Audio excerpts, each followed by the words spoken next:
Alright everybody, well welcome back to another recap video. It's Monday, August 15th. And yeah, wraps up another pretty good day of trading. I think I'm going to call it a day here. End of the day, plus 217. Ended up having some really good unexpected action on MEGL. This was that one recent IPO that went absolutely bonkers for the first couple of days. As you can see on the daily chart here. So yeah, MEGL was exciting. Yeah, I'll get to my trades on it in just a second here. When I got up, we had a couple gappers, but the gap scanner didn't look very good. We only had, I think it was VRDN was the one thing that was up.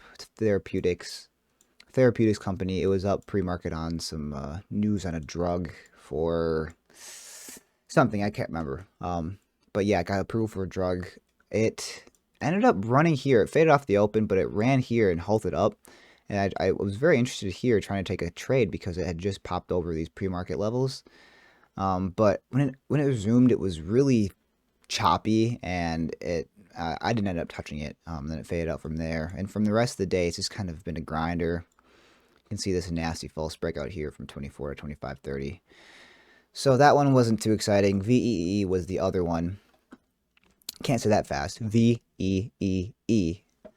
Was the other one. This one was the stock from Friday that I traded that I had a really tough time on. And when it started curling here, I was watching over these levels, but it had the same kind of action where it was just choppy and whippy, and I was happy to leave it alone.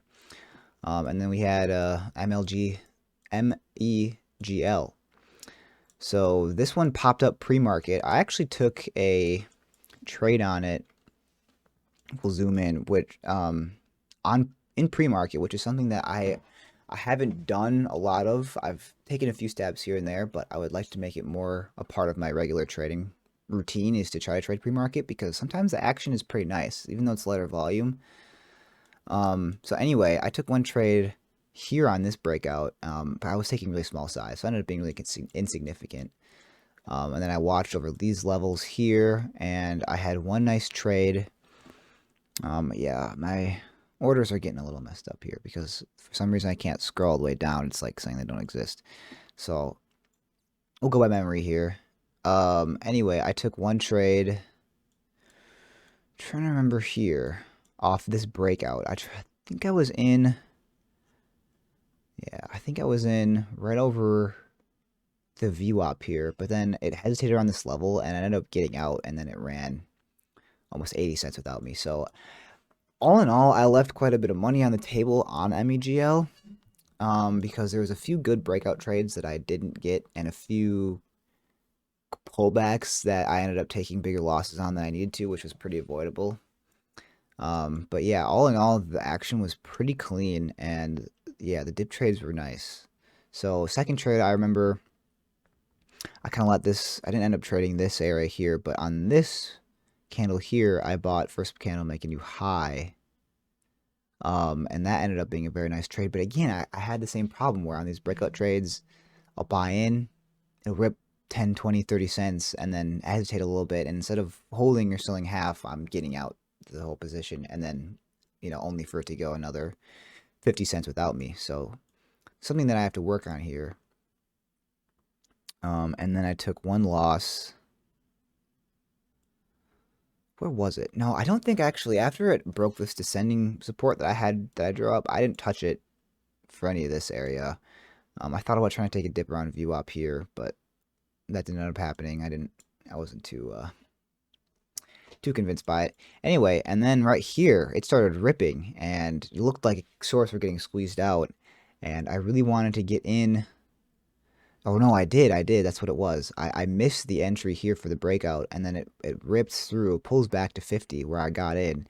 And then I got out again for like a 30-cent winner, only for this thing to go up to 12 like the very next second. So I'm leaving, 25, 30 cents on the table on a lot of these trades. And then I took two big losses on this, which set me back about 150.